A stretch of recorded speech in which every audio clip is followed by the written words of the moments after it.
신장 기능이 약하신 분들은 칼륨을 과다하게 섭취가 될 때는 문제가 될 수가 있어요. 칼륨이 신장에 부담을 줘서 부종이나 혈압 상승 등의 문제가 발생할 수 있기 때문인데, 특히 소화 기능이 약한 분들, 위장이 약한 분들, 위장에 민감하신 분들은 껍질이 소화되지 않거나 불편감을 느낄 수가 있는데, 단호박의 효능 100%로 섭취하는 방법 지금 바로 소개해 드릴게요. 첫 번째는 침침한 눈이 밝아지고 뱃살이 쏙 빠지려면 단호박을 이렇게 드셔야 됩니다. 호박이 넝쿨째 굴러떨어졌다 라는 표현 굉장히 많이들 들어보셨죠? 큰 힘을 들이지 않으면서 우연하게 좋은 일이 생기거나 큰 성과를 거둘 때 이런 속담이 쓰이죠. 옛부터 단호박 자체는 그 자체로 맛있고 영양가가 풍부한 식품으로 굉장히 많은 사랑을 받아온 채소예요. 이 맛있는 단호박이 우리의 건강에 다양한 효능을 제공하는 사실도 여러분들도 많이 아실 거예요. 단호박의 효능, 그리고 단호박에 대한 건강한 삶을 사는 데 도움이 되는 정보들 우리 한번 같이 알아볼게요. 단호박은 맛도 좋고 건강에 굉장히 많은 효능을 가지고 있는 정말 훌륭한 식품이에요. 이런 단호박의 놀라운 효능 5가지를 제가 지금 바로 알려드릴게요. 첫 번째 효능은 심혈관 건강 개선이에요. 단호박에는 불포화 지방산과 식이섬유가 풍부하게 들어있는데, 이런 성분이 우리 콜레스테롤 수치도 조절해주고 혈액순환도 원활하게 도와줘요. 또 이 불포화 지방산은 체내에 축적된 나쁜 콜레스테롤도 감소시키고 혈관벽도 건강하게 유지하는 데에도 효과가 있어요. 칼륨은 또 혈압 조절에도 굉장히 효과적이죠. 나트륨의 작용도 중화시키고 혈압 상승도 도움을 주고, 그래서 이 칼륨이 풍부한 단호박은 고혈압 예방이나 관리에 굉장히 도움을 줄 수 있는 식품이기도 해요. 평소에 심혈관 질환이 걱정되거나 고혈압을 관리하고자 하는 분들한테는 단호박이 매우 좋은 식품인데, 단호박을 자주 섭취하게 되면 혈액순환도 개선되고 혈압이 안정적으로 되고 심장 질환 예방에도 매우 효과적이기 때문에 이 심혈관 건강을 지키는 데는 굉장히 큰 도움이 돼요. 심혈관 건강 이제부터는 단호박으로 한번 예방해 보세요. 단호박의 두 번째 효능은 다이어트에 효과가 좋다는 거예요. 단호박은 저칼로리 식품이고 다이어트를 할 때 섭취하면 굉장히 좋은 음식인데, 단호박이 가지고 있는 열량은 100g당 약 40에서 50칼로리 정도밖에 안 되는데, 보통 다이어트 하실 때 고구마 많이들 드시잖아요. 고구마가 갖고 있는 열량은 100g당 약 85에서 110칼로리라고 해요. 단호박의 칼로리는 고구마의 반도 안 돼요. 그래서 단호박은 다이어트 할 때 칼로리 걱정 없이 먹을 수 있는 식품 중에 하나인데, 거기다가 이 식이섬유도 풍부해서 포만감도 오래 유지시켜줘요. 이러한 특징 때문에 간식 대신 단호박을 드시면 과식도 방지할 수 있고 우리 체중 조절에도 효과적이에요. 또한 단호박의 식이섬유는 소화가 잘 되지 않아서 장에서 천천히 흡수가 되기 때문에 혈당 조절에도 굉장히 유익한데, 급격한 혈당 상승도 막아주고 다이어트 중에서도 혈당이 급격히 떨어지지 않게 도와줘요. 또 다이어트 중에 발생할 수 있는 변비까지 예방해줄 수가 있기 때문에 체중 감량을 도울 뿐 아니라 우리 장 건강도 함께 챙길 수가 있겠죠. 다이어트 중이라면 단호박 간식이나 식사 대용으로도 한번 활용해 보세요. 맛도 좋고 영양도 풍부한 최고의 다이어트 식품이에요. 단호박의 세 번째 효능은 바로 눈 건강에 도움이 된다는 점이에요. 단호박은 당근과 마찬가지로 비타민 A와 베타카로틴이 굉장히 풍부하게 들어있는데, 두 성분은 우리 눈의 건강을 지키는데 굉장히 중요한 역할을 해요. 비타민 A는 눈의 망막을 건강하게 유지하는 데 도움을 주고 시력 저하도 예방하는 데 굉장히 효과적이에요. 특히 야맹증 예방에도 도움을 줄 수가 있고, 이 베타카로틴은 강력한 항산화 작용도 같이 해서 우리 눈의 피로도 덜어줘요. 눈의 노화를 늦추는 데도 도움을 줄 수가 있겠죠. 혹시 하루 종일 스마트폰을 보고 모니터를 많이 보고 계시지 않으세요? 화면을 계속 들여다보는 현대인들한테는 단호박에 들어있는 비타민 A, 특히 중요한 영양소라고 할 수 있는데, 눈이 피로하거나 건조감을 느끼시는 분들한테는 단호박은 자연적인 해결책이 또 될 수가 있어요. 단호박을 섭취하면 눈 건강도 지키고 나이가 들면서 생길 수 있는 시력 저하나 노화 방지에도 도움을 줄 수 있는 식품이에요. 단호박은 정말 건강에 많은 이점이 있는 식품이죠. 단호박의 놀라운 효능 네 번째는 면역력 강화죠. 단호박에는 비타민 C와 아연이 풍부하게 들어있죠. 비타민 C는 면역세포를 활성화시켜서 감염 예방에 큰 도움을 주고, 아연은 또 백혈구의 생성도 돕고 체내에서 염증 반응도 조절하고, 단호박은 면역력도 길러주는 성분도 들어있다. 이렇게 알고 계시면 되는데, 겨울이나 특히 환절기에 감기나 독감 예방을 위해서도 면역력 증가도 원하시면 단호박을 또 꾸준히 섭취하는 게 굉장히 좋은 식습관이 되겠죠. 또 자주 피로감을 느끼거나 감기나 이런 데 쉽게 노출되시는 분, 단호박이 아주 좋은 식품이라는 거 알고 계시면 분명 도움이 되실 거예요. 단호박의 5번째 효능은 부종과 붓기를 개선하는 데 도움을 주는 거예요. 붓기에 호박이 좋다는 거 모르시는 분들 없을 거예요. 우리가 수술이나 시술을 받고 얼굴이 부을 때 약국만 가더라도 단호박즙 파시는 것도 많이 보셨을 거예요. 단호박에는 칼륨이 풍부하다고 말씀드렸는데 이 칼륨은 우리 몸에 있는 나트륨과 균형을 맞추고 몸 안에 불필요한 수분을 배출하는 역할을 해요. 그래서 부종도 완화하고 몸의 붓기도 개선하는 데 굉장히 효과적인데 특히 평소에 손이나 발이나 얼굴 등이 자주 부으시는 분들한테는 단호박을 섭취하면 체내 나트륨 농도도 조절해줘서 불필요한 수분이 빠져나가면서 붓기가 자연스럽게 완화가 될 수 있어요. 이렇게 효능이 많은 단호박을 어떻게 섭취하느냐에 따라 그 효과가 달라질 수 있다는 사실 이제는 알고 계시죠? 섭취 방법에 따라 효능의 50%만 섭취하게 될 수도 있고 100%로도 바뀔 수가 있어요. 단호박의 효능 100%로 섭취하는 방법 지금 바로 소개해 드릴게요.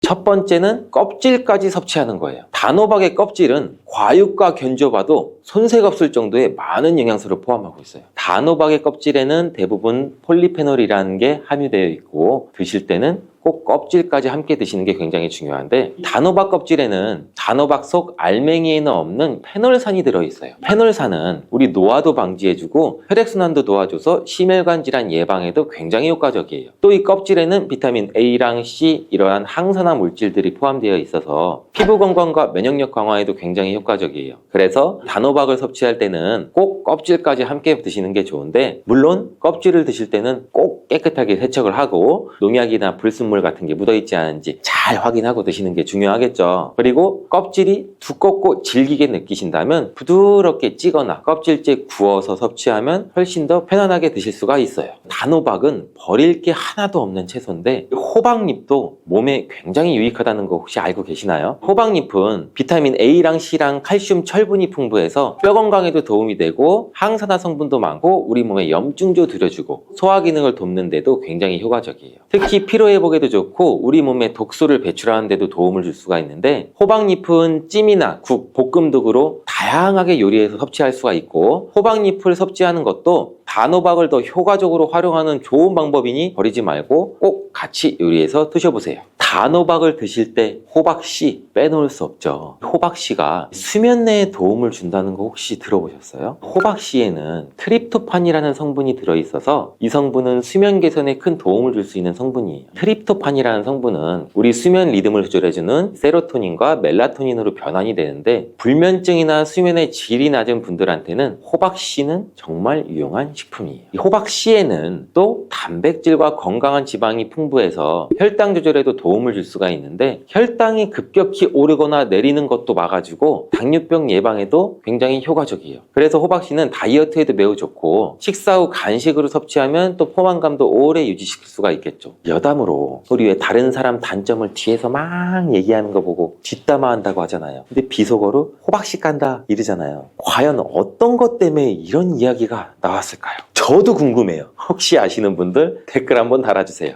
이렇게 단호박은 아주 건강에 좋은 식품인데 섭취할 때도 당연히 주의사항이 있어요. 건강을 지키기 위해서 몇 가지 단호박 섭취 시 유의사항을 알려드릴게요.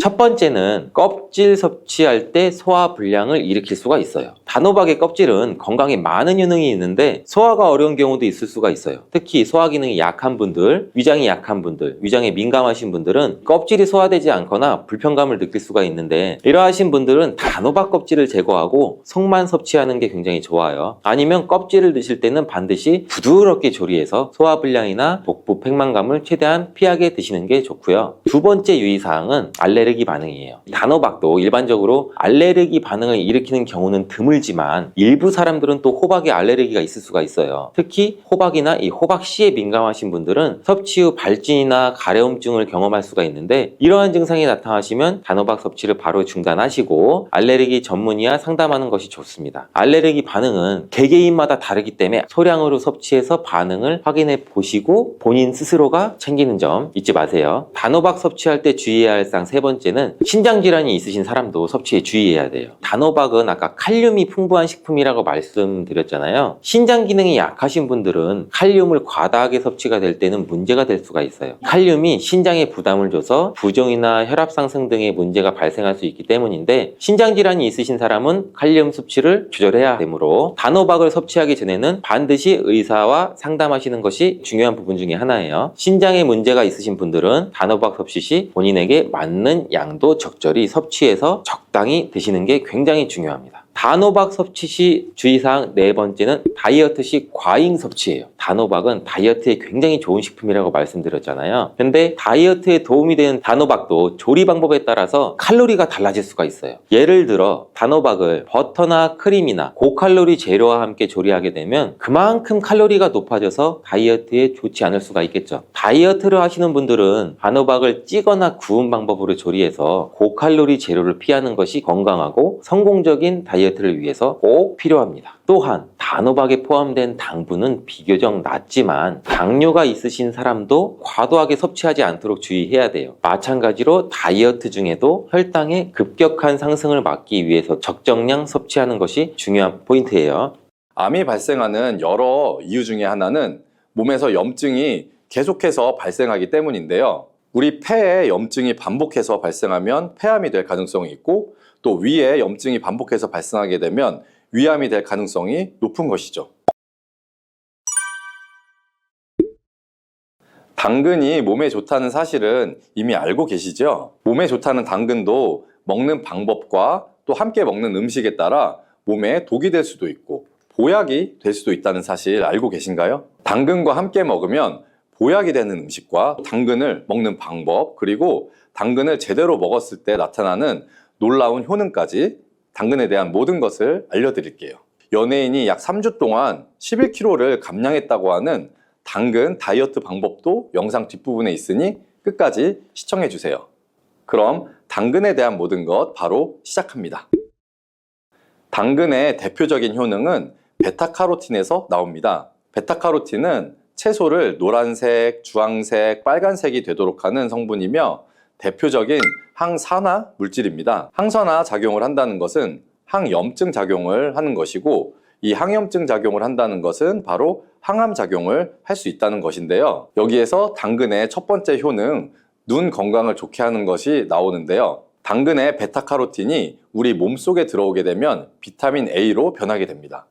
비타민 A는 눈 건강을 좋게 하는 성분이죠. 당근을 먹으면 눈이 좋아진다는 말을 많이들 들어보셨을 텐데요. 눈 건강을 위해 요즘에 루테인을 드시는 분들이 점점 많아지고 있죠. 그렇다면 눈에 좋다는 루테인 영양제를 먹는 것과 당근을 먹는 것은 어떤 차이가 있을까요? 영양제와 당근에는 모두 비타민 A, 루테인, 지아잔틴 등이 들어있어서 이 시력을 유지하고 눈의 노화를 방지해주며 황반변성 등의 질환도 예방을 해주게 됩니다. 당근에는 여기에다가 비타민 C, 비타민 K, 그리고 필수 미네랄이 더 있기 때문에 항산화 효과 및 뼈 건강에도 도움을 더 받을 수가 있게 되고요. 우리가 혈액순환이 잘 안 될 때는 루테인 영양제를 드신다고 해도 효과에 한계가 있을 수가 있어서 평소에 당근을 좀 더 드셔보시는 걸 추천해 드립니다. 두 번째 당근의 효능은 바로 노화 방지입니다. 이것도 베타카로틴의 효능과 관련이 있습니다. 노화가 된다는 것은 몸이 산화가 되고 또 염증이 많아지게 된다는 것인데요. 염증이 몸 안에 곳곳에서 문제를 일으키게 되는 것이죠. 이런 염증을 없애주는 것이 바로 노화를 방지하는 것인데요. 앞에 말씀드린 당근의 베타카로틴과 비타민C는 강력한 항산화 작용을 통해 이 염증을 없애주고 노화를 방지해주는 것입니다. 세 번째 당근의 효능은 장을 건강하게 하고 당뇨를 예방하는 것입니다. 요즘에 당근 주스 많이들 만들어서 드시는데요. 착즙해서 집에서 드시는 분들도 많으실 거예요. 여기서 약간 아쉬운 것은 착즙하고 남은 찌꺼기는 모두 버린다는 것인데요.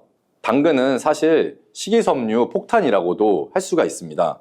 당근의 베타카로틴이 혈액 내 염증을 제거하고 당근의 식이섬유는 장 속에 노폐물들을 제거하는 역할을 하기 때문인데요. 우리 장 속에 유산균이 정상적으로 잘 살아가려면 유산균의 먹이가 필요합니다. 이 먹이를 우리가 보통 프리바이오틱스라고 부르죠. 그리고 프리바이오틱스의 역할을 해주는 것이 바로 당근에 들어있는 이 식이섬유입니다. 식이섬유는 당을 흡착해서 배출해주는 효능이 있죠. 이 효능은 당이 우리 몸에 흡수되는 속도도 늦춰주고 혈당이 급격하게 오르는 것을 막아주게 됩니다. 이런 과정은 당뇨를 예방하는데 아주 탁월한 효능을 발휘하게 되는 것이고요. 그리고 네 번째 당근의 효능은 암을 예방하는 것입니다.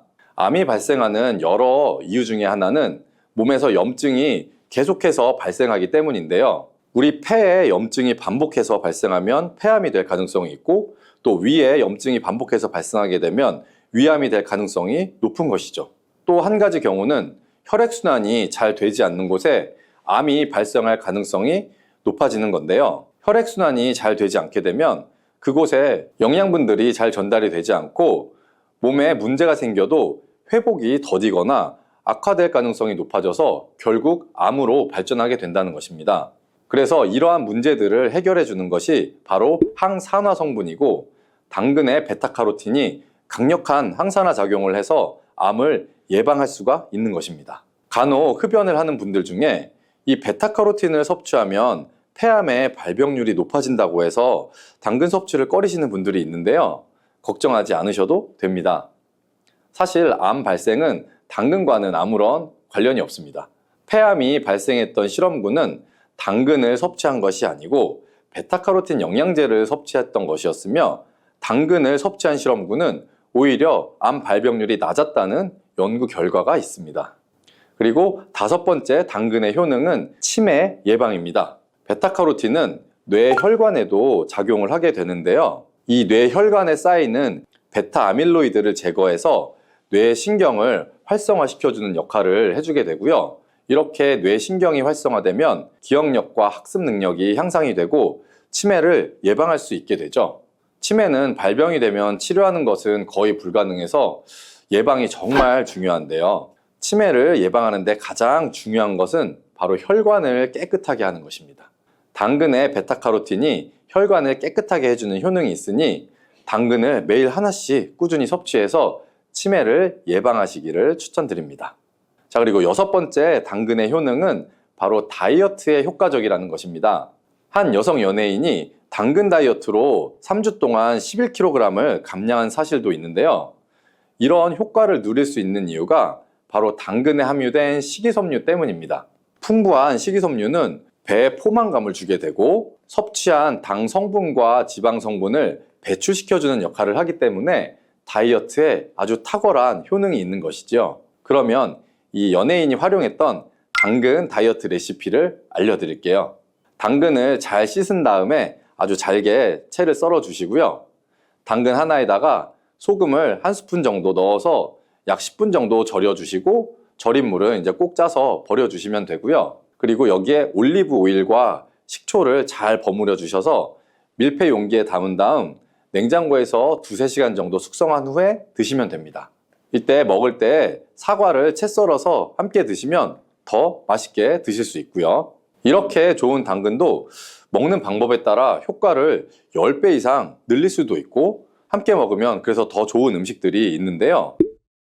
우선 당근을 드실 때 다이어트가 목적이라면 생으로 드시는 것이 가장 효과가 좋습니다. 다만 식이섬유는 소화가 잘 되지 않기 때문에 장이 좀 안 좋은 분들은 익혀서 드시는 것도 괜찮고요. 그리고 당근을 드실 때는 껍질까지 함께 드시는 것을 추천해 드리는데요. 당근의 영양 성분은 껍질에 가장 많이 함유되어 있기 때문이에요. 그리고 당근의 베타카로틴은 지용성 성분입니다. 지용성이라는 것은 기름에 잘 녹아서 흡수가 된다는 것인데요. 베타카로틴을 잘 흡수하기 위해서는 우리가 기름과 함께 섭취하는 것이 좋습니다.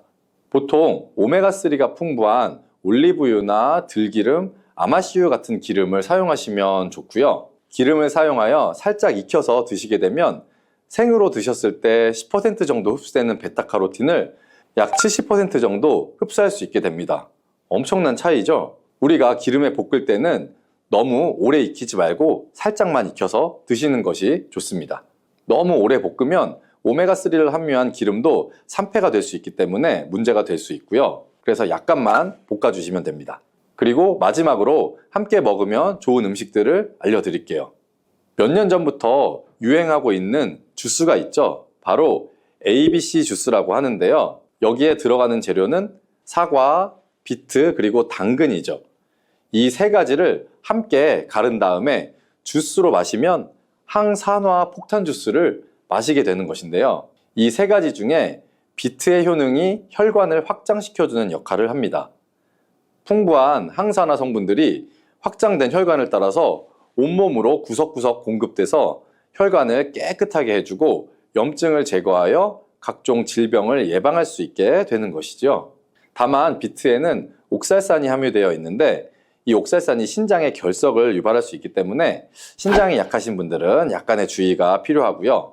그래서 요즘에는 이 비트를 빼고 사과, 양배추, 당근 이렇게 세 가지를 넣은 ACC 주스도 많이 드시는데요. 양배추는 우리 몸에 진액을 보충해 주어서 점막을 촉촉하게 해주는 효능이 있기 때문에 외부로부터 들어오는 바이러스와 이물질을 배출시켜 주는데 탁월한 효능이 있습니다. 그리고 항암 효과를 극대화시켜 줄 수 있는 음식도 하나 알려드릴게요. 바로 브로콜리와 단호박을 당근과 함께 드시면 되는데요. 이 세 가지를 생으로 그냥 드시는 것보다 찜기에 넣고 쪄서 드시면 흡수율을 훨씬 높일 수가 있고요. 여기에 올리브 오일과 약간의 소금을 넣고 물과 함께 섞어서 드시면 아주 맛도 좋고 건강에도 좋은 강력한 항암 주스로 드실 수가 있습니다.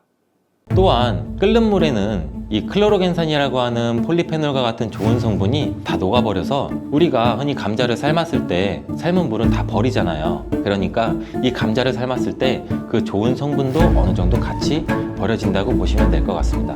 물에 녹아서 버려지기 때문에 감자를 삶아서 먹는 방법은 그렇게 좋은 방법이 될 것 같지는 않고요. 감자를 찌게 되면 오히려 감자의 효소 활성이 늘어나면서 이 클로로겐산 함량이 더 증가한다고 해요. 그리고 우리가 흔히 많이 알고 있는 감자를 드실 때 싹난 부분 다들 많이 조심하잖아요. 하나 더 조심할 것은 싹뿐 아니라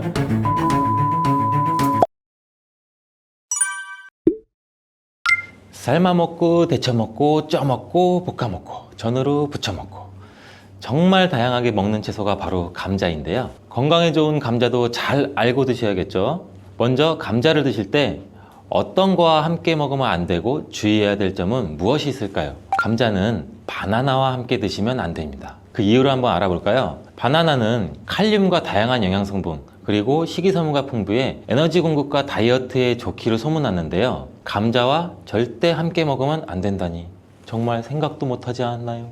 나트륨을 배출하는데 도움을 주기로 유명한 칼륨은 바나나뿐만 아니라 감자에도 풍부하게 함유가 되어 있습니다. 함께 드시게 되면 칼륨이 몸속에 과다하게 들어오고 그렇게 되면 세포의 수분 균형이 깨져 근육과 신경에 과도한 이완을 초래할 수 있고 근육의 무력감과 만성 손발 저림을 넘어 심하면 심장 부정맥을 일으킬 수가 있습니다. 또 혈압 상승도 같이 일으킬 수가 있고 함께 드시지 않고 따로 드시게 되면 이 칼륨은 우리 몸에 정말 좋은 효능을 발휘하는데 몸속 나트륨을 배출할 뿐만 아니라 칼륨은 혈관을 확장해서 몸속의 노폐물도 원활하게 배출되도록 도와줍니다. 또한 이 감자의 풍부한 칼륨은 알카리성으로 혈액의 산성화를 방지해서 뼈에서 칼슘이 빠져나가는 것도 막아주고 마그네슘과 같이 근육의 수축과 이완에 큰 도움을 줘서 다리나 종아리 근육의 갑작스러운 경련을 예방해주는 역할도 같이 해주기 때문입니다. 따라서 감자는 고혈압, 동맥경화,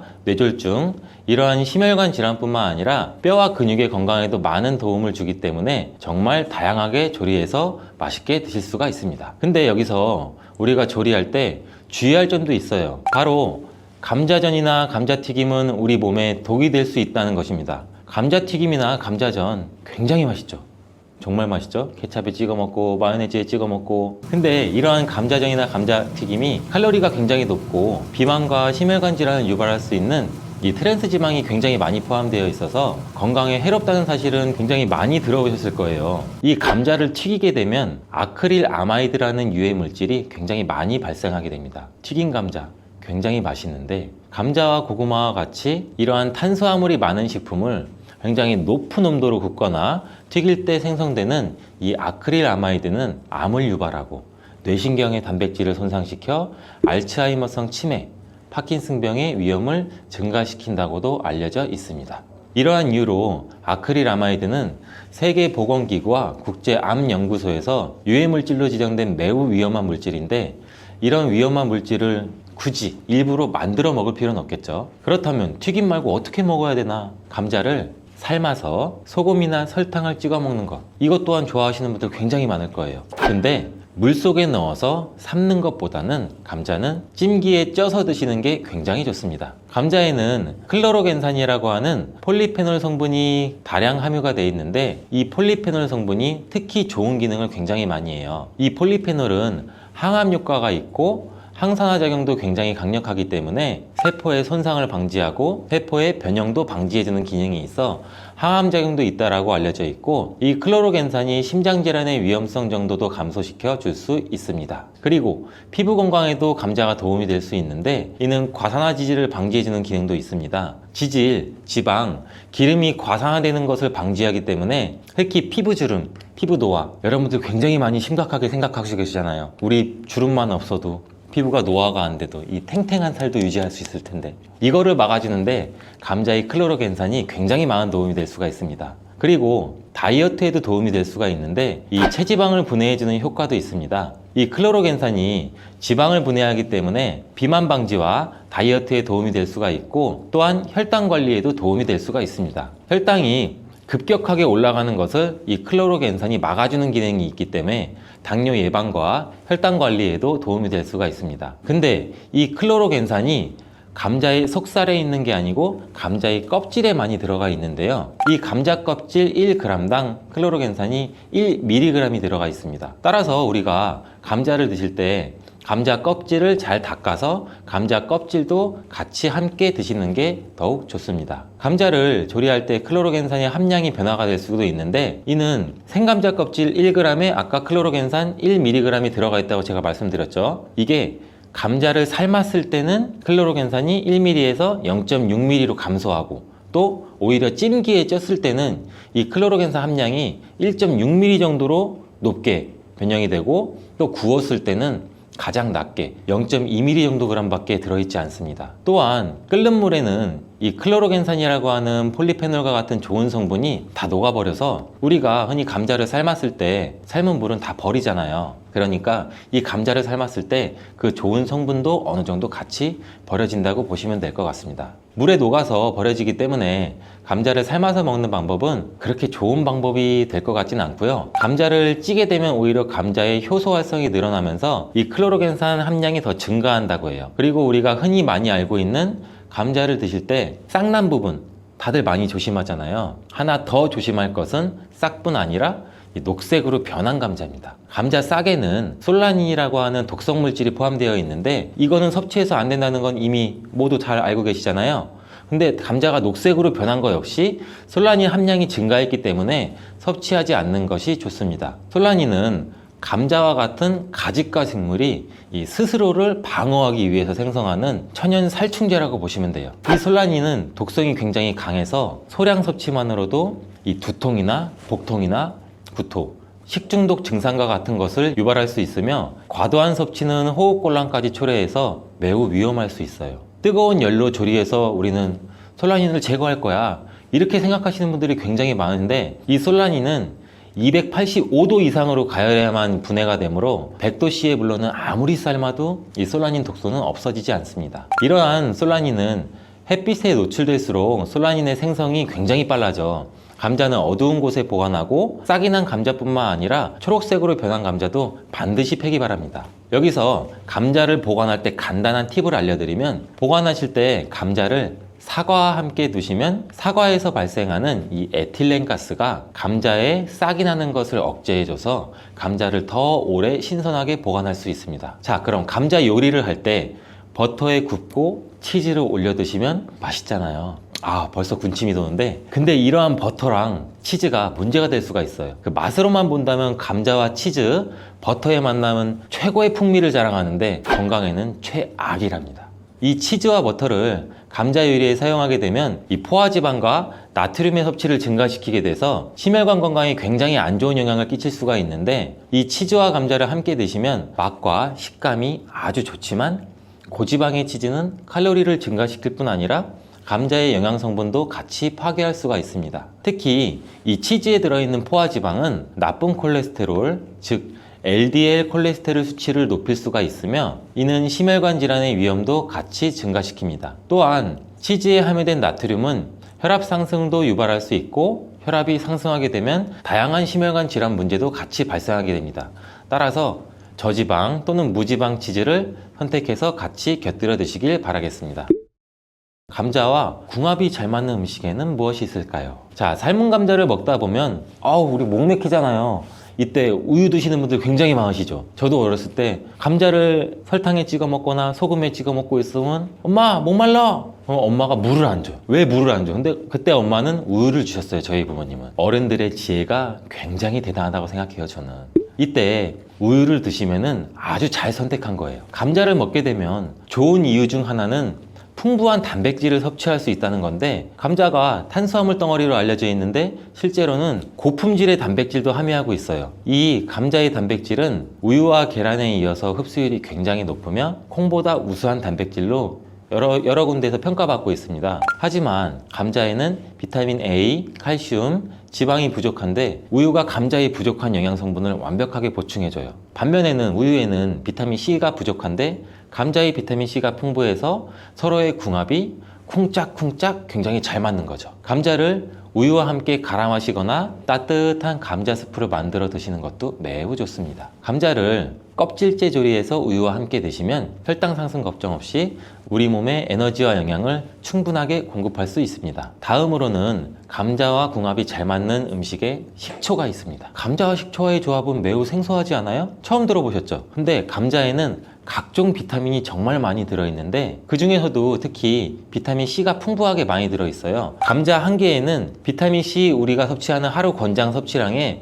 30% 이상이 들어있는데 사과보다 무려 3배나 많은 양이에요. 감자의 비타민 C는 이 스트레스 해소랑 강력한 항산화 작용을 해서 우리 몸의 면역력도 같이 강화시켜 주는데, 이 비타민 C는 콜라겐 조직도 같이 강화해 피부를 탄력 있게 유지해주고 노화 방지에도 도움을 줍니다. 비타민 C가 열과 산에 약한 것은 굉장히 많이 알고 계시죠? 근데 놀라운 사실은 감자의 비타민 C는 감자 전분으로 인해서 마치 보호막처럼 삥 둘러싸여 있는 것처럼 열에 의한 손상이 적다는 거예요. 따라서 이 감자는 열에 익혀도 이 비타민 C가 많이 파괴되는 것을 걱정하지 않으셔도 됩니다. 이 비타민 C는 산도가 높은 환경에서 더욱 잘 흡수되면서 감자 요리나 감자 샐러드를 하실 때는 식초나 레몬즙을 약간 뿌리면 이 비타민 C의 흡수율을 또 높일 수 있어요.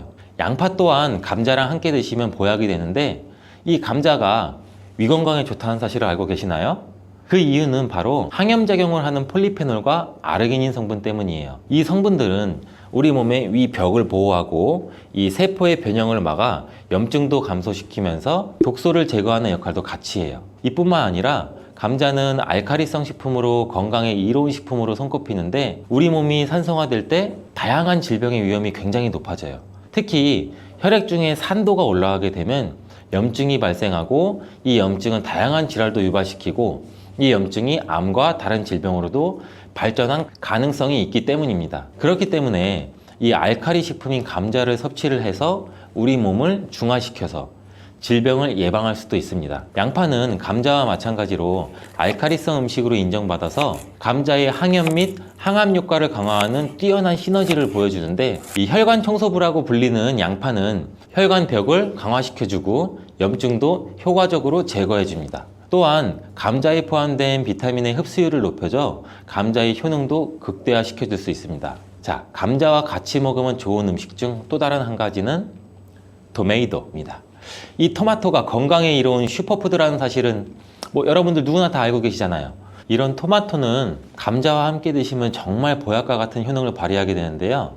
토마토와 감자를 함께 섭취하는 것은 항산화 물질과 비타민의 섭취를 증가시키며, 특히 토마토의 라이코펜과 감자의 비타민 C는 함께 작용해서 신체의 항산화 작용을 극대화시켜줍니다. 이 둘의 만남은 우리 면역 체계를 강화시켜주고 염증도 감소시켜서 전반적인 우리 몸의 건강을 증진하는 데 도움을 줄 수 있습니다. 이 토마토와 감자는 심혈관 건강을 강화하고 혈압을 조절하는 데 도움도 줄 수 있는데, 이 풍부한 섬유질과 항산화 물질은 장내 환경도 개선해 주기도 합니다. 또한 콩과 식물들도 감자와 함께 먹으면 정말 좋은데요. 이들은 함께 먹으면 균형 잡힌 영양 성분을 섭취하게 됩니다. 이 콩과 식물은 식물성 단백질, 섬유질, 철분, 마그네슘과 여러 비타민을 포함해서 심혈관을 건강하게 해주고 소화기관의 건강 개선과 혈당 조절에 훌륭한 효능을 발휘합니다. 따라서 당뇨병도 예방할 수 있고 혈당을 조절해주면 혈관이 건강하게 유지되고 혈관의 건강은 또 치매 예방에도 큰 역할을 해주는 거예요. 콩과 식물과 감자를 함께 섭취하는 것은 이 단백질과 필수 미네랄의 훌륭한 조합을 만들어주기도 해요. 포만감을 유지시켜주고 장기적인 에너지 공급도 지원하고 감자의 복합 탄수화물과 잘 어울려 식후에 급격한 혈당 상승도 억제해줍니다. 오늘은 감자에 대해서 알아봤는데요. 오늘 저녁 반찬은 감자를 곁들여 먹는 것이 어떨까요? 고혈당 상태에 놓인 경우에는 건강이 더 악화되기 쉬워요. 이러한 인슐린 저항성도 증가되고 만성적인 염증으로 인해서 콜린이 역할을 제대로 하지 못하게 돼요. 이러한 혈관 내의 싸움은 고혈압이나 동맥경화와 같은 심혈관 질환을 일으키고 인슐린 분비 이상으로 당뇨병까지 초래할 수 있고 만성염증은 암이나 치매의 뇌질환 같은 경우로 유발할 가능성도 있습니다. 그렇기 때문에 건강을 생각한다면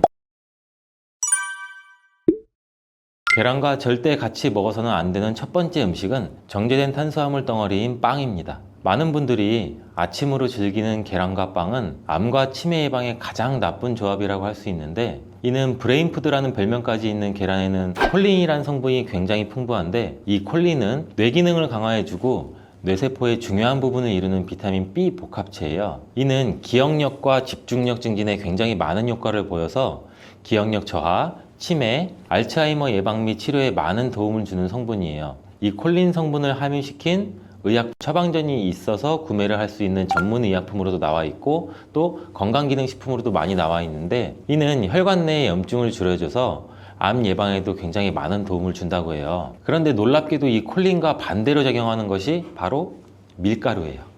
이 밀가루는 75% 이상이 탄수화물로 구성되어 있고 이런 저품질의 탄수화물이 많은 빵을 먹게 되면 혈당 수치가 올라가는 혈당 스파이크, 이 혈당 스파이크는 갑자기 혈당이 치솟는 경우거든요.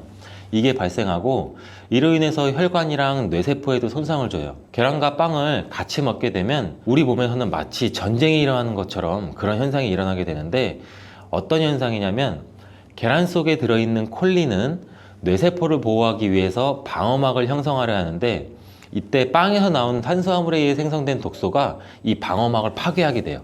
계속 싸우고 전쟁을 일으키는 거죠. 특히 백미로 이루어진 쌀밥, 빵 같은 정제된 탄수화물로 된 음식을 자주 섭취해서 고혈당 상태에 놓인 경우에는 건강이 더 악화되기 쉬워요. 이러한 인슐린 저항성도 증가되고 만성적인 염증으로 인해서 콜린이 역할을 제대로 하지 못하게 돼요. 이러한 혈관 내의 싸움은 고혈압이나 동맥경화와 같은 심혈관 질환을 일으키고 인슐린 분비 이상으로 당뇨병까지 초래할 수 있고 만성염증은 암이나 치매의 뇌질환 같은 경우로 유발할 가능성도 있습니다. 그렇기 때문에 건강을 생각한다면 계란과 함께 정제된 밀가루를 사용하지 않은 통밀빵, 곡물빵 이런 다른 음식들을 선택하는 것이 좋은 선택이 될 수가 있습니다. 또한 레몬과 같은 강산성 과일도 계란과 함께 먹으면 안 됩니다. 왜냐하면 이 강산성 과일은 높은 산도가 있어서 계란의 단백질 구조에 영향을 미치는데 레몬이나 다른 강산성 과일에 포함된 산이 계란 속의 단백질과 반응하면 단백질이 응고가 돼요. 굳어요. 그래서 소화가 어려워질 수가 있고 이를 통해서 위나 소화기관 내에서 단백질 응고를 유발시켜서 소화 과정도 방해하고 우리가 더부룩해지고 소화로 인한 질병이 발생할 수 있는 거죠. 특히 단백질의 소화랑 흡수가 저해되면 속이 더부룩한 불편함으로 시작돼서 심한 경우에는 배가 아픈 복통 그리고 설사와 같은 증상이 나타날 수 있는데 계란을 섭취할 때는 레몬이나 다른 강산성 과일과 함께 드시는 것을 피하는 게 좋습니다. 두유와 콩국물과 계란을 함께 같이 먹는 것도 좋지 않습니다. 아침 식사로 두유와 계란을 드시거나 체중 관리와 다이어트를 위해 섭취하는 분들이 굉장히 많아지고 있는데 이 두유 속에 들어있는 트립신이라는 성분이 있는데 이는 계란에 들어있는 알부민과 같이 결합해서 영양소를 파괴하게 돼요. 이 계란은 노화로 인해서 근육 손실과 근육 감소수 등의 예방이 되는 우수한 단백질을 굉장히 많이 포함하고 있는데 계란 자체에는 비타민도 풍부하고 미네랄도 풍부해요. 근데 이 두유랑 함께 섭취할 경우는 이 영양 성분들의 이점을 충분히 얻지 못하게 되는 결과를 초래하는데 혹시 계란과 녹차나 홍차 같은 경우도 함께 드신 적이 있어요? 이러한 차들도 피해야 돼요. 그 이유는 찻잎 속에 있는 탄닌이라는 성분이 계란의 단백질과 결합을 해서 탄닌 단백질을 형성하게 돼요. 이는 우리 위랑 장에 문제를 일으킬 수 있고 이 탄닌 단백질은 우리 몸의 장의 연동운동, 올라가고 내려가고 장이 주물떡거리고 우리가 변을 잘 보아야 되는데 이런 장의 연동운동까지도 늦추게 되고 또 장내 환경도 악화시켜서 변비를 유발할 수도 있고 아니면 발암물질의 체내 흡수 가능성을 높일 수가 있어요. 이렇게 탄닌과 계란의 조합이 건강에 악영향을 주기 때문에 계란과 감을 함께 드시는 것도 안 좋습니다. 계란을 먹은 뒤에 감을 드시면 가벼운 두통과 설사 그리고 구토 증상까지 나타날 수 있으며 심각한 경우에는 급성 위장병이 나타날 수 있고 또 폐결석도 나타날 수 있어요. 이런 이유도 감에 들어있는 탄닌 성분이 단백질 소화 기능을 방해하기 때문인데요. 이러한 탄닌은 위와 소화기관 안에서 단백질과 결합해서 덩어리를 형성하고 단백질의 분해 요소일 작용을 방해하기 때문입니다. 계란과 함께 섭취할 때는 탄닌이 들어있는 음식은 위험할 수 있습니다. 또 하나 계란과 절대 함께 먹으면 안 되는 음식 중으로는 햄과 같은 가공육이 있습니다. 계란과 가공육의 조합은 정말 최악인데요. 계란은 고단백질인 필수 아미노산 비타민 B군을 풍부하게 함유하고 있지만 가공육과 같은 햄은 나트륨과 포화지방이 높은 경향이 많아요. 이런 가공육은 과도한 나트륨의 섭취랑 포화지방의 증가로 이어질 수 있으며 이를 계속 섭취하게 되면 혈관에 나쁜 콜레스테롤이 축적돼서 동맥경화와 같은 심장병, 뇌졸중 이런 심혈관 질환 위험도 증가시킬 수가 있습니다. 또한 가공육에 포함된 첨가물과 방부제는 소화를 방해하고 장내 환경에 안 좋은 영향도 미칠 수가 있고 계란을 드시는 것을 꺼려 하시는 분들은 계란이 콜레스테롤 수치를 올려서 우리 몸의 건강에 해롭다고 생각하시는 분들도 굉장히 많은데 이 생각이 틀렸다는 것을 제가 알려드릴게요. 유독 계란이 콜레스테롤을 높여서 성인병을 유발하는 주범인 듯한 이야기는 왜 생길 걸까요 도대체? 콜레스테롤이 함유된 식품은 계란 말고도 정말 많은데 그 이유는 계란 한 알에 들어있는 콜레스테롤 양이 사람이 하루 섭취해야 할 콜레스테롤 양의 65%나 되기 때문입니다. 콜레스테롤 양만 따지면 계란 하나를 먹었다면 콜레스테롤이 든 다른 음식은 무조건 피하셔야 돼요. 근데 놀랍게도 계란은 이렇게 많은 콜레스테롤을 가지고 있는 동시에 콜린이라는 영양소까지 다량 함유하고 있어요. 이 콜린은 나쁜 콜레스테롤을 간으로 옮겨서 제거하는 기능도 갖고 있는데 좋은 콜레스테롤인 HDL 수치도 같이 높여주는 거예요. 따라서 계란의 콜레스테롤은 콜린에 의해서 자연스럽게 좋은 콜레스테롤로 전환이 된다는 거죠. 그래서 계란을 한두 개 더 먹어도 전혀 문제가 되지 않아요. 만약 중증 심혈관 질환에 걸린 경우가 아니라면 일반적으로 하루 두세 개 정도의 계란 섭취는 건강을 지키는데 큰 도움이 될 수 있습니다. 이제 콜레스테롤 걱정 없이 우리 모두 계란을 먹어도 되겠죠? 당뇨가 있으신 분들도 마찬가지예요. 50대 이후가 되면 당뇨 환자가 급격히 많아지게 되는데 당뇨는 정말 무서운 병이에요. 당뇨는 당뇨 한 가지만으로도 위험하지만 당뇨로 인한 고혈압, 심근경색, 뇌졸중, 치매 다른 질병을 유발시키기 때문에 그런데 당뇨의 원인 중 하나는 비만이 있는데 이 비만 관리가 바로 당뇨 관리로 직결된다고 해도 과언이 아니죠. 근데 비만을 일으키는 원인 중 하나가 아침을 먹지 않는 것이라는 사실 여러분들 알고 계신가요? 이 경희대학교 연구팀이 발표한 논문에 따르면 아침 식사를 먹지 않는 사람은 그렇지 않은 사람보다 이 비만 위험이 1.5배나 높았고 당뇨병 위험은 무려 2.1배나 높았습니다. 이렇듯 아침 식사를 거르면 우리 몸의 대사가 천천히 느려지면서 혈당 조절에도 좋지 않은 영향을 미치게 되는데 이런 위험은 젊었을 때 발생하지 않아요. 차곡차곡 쌓여서 특히 중년 이후에 더 크게 나타나는데 나이가 들면서 기초 대사량이 줄어들고 활동량도 감소하고 근육량도 감소하기 때문입니다. 따라서 나이가 들어갈수록 우리는 아침 식사뿐만이 아니라 규칙적인 식사를 하는 습관이 매우 중요한데요. 아침 식사에 가장 좋은 음식이 바로 계란입니다. 계란에는 우리 몸에 꼭 필요한 다양한 영양소가 풍부하게 들어있기 때문인데, 특히 당뇨 때문에 고생하시는 분들 굉장히 많으시죠. 이 당뇨 때문에 고생하시는 분들에게는 최고의 식품이라고 할 수가 있어요. 우선 계란에는 고품질의 단백질이 굉장히 많이 들어있는데, 계란 한 개에 약 6g 정도가 들어있고, 이 단백질이 포만감도 오래 유지시켜줘서 과식도 예방하는 데 굉장히 많은 도움이 되고, 또 이 단백질은 혈당을 조절하는 호르몬인 인크레틴이라는 호르몬 분비를 촉진시켜서 식후 혈당이 급격히 상승하는 혈당 스파이크도 억제하고 안정적으로 유지하는 데 굉장히 효과가 좋습니다. 이뿐 아니라 계란 노른자에 있는 비타민 D, 비타민 B, 콜린 등 중요한 영양소들이 풍부하게 들어있어 비타민 D는 인슐린 분비와 감수성을 높이고 면역력도 길러주고, 콜린은 간 건강에 도움을 줘서 지방간을 예방하는 데 굉장히 효과적인 성분입니다. 이 지방간은 비만과 당뇨의 위험 요인 중 하나인데, 이렇게 좋은 계란도 함께 먹으면 우리 몸에 보약이 되는 굉장히 좋은 음식들이 있는데, 더욱 풍부한 영양을 섭취할 수 있고 당뇨와 비만 관리에도 도움이 되는 음식들이 있어요. 계란과 토마토는 빼놓을 수 없는 최고의 음식 궁합입니다. 계란과 토마토, 이 둘의 궁합은 영양학적으로만 보더라도 굉장히 이상적이에요. 계란은 아까 말씀드렸듯이 단백질, 비타민 B군, 그리고 필수 아미노산을 굉장히 많이 함유하고 있는데, 한편 토마토는 우리가 흔히들 많이 알고 계시죠. 비타민 C, 그리고 항산화 물질인 라이코펜을 굉장히 많이 함유하고 있어요. 그래서 이들이 만날 때 서로의 영양적 가치가 굉장히 배가 되는 거죠. 토마토 속의 라이코펜은 지방에 용해되기 때문에 계란과 같이 먹을 때 그 흡수율이 굉장히 높아지는데, 이러한 조합은 우리 심혈관 건강을 지키고 면역력을 높이는 데 아주 효과적이고, 토마토에 들어있는 비타민 C는 계란에 들어있는 철분의 흡수를 돕기 때문에 빈혈 예방에도 굉장히 좋습니다. 우리 철분제 드실 때 흔히 비타민 C와 같이 섭취하라고 말씀드리잖아요. 이와 같은 이유 때문인데, 또 하나를 보면 올리브유를 두른 팬에 계란과 토마토를 넣고 살짝 볶아 드시면 아침에 최고의 식단이 될 수 있습니다. 요즘 또 아보카도 식단도 굉장히 인기가 많은데요.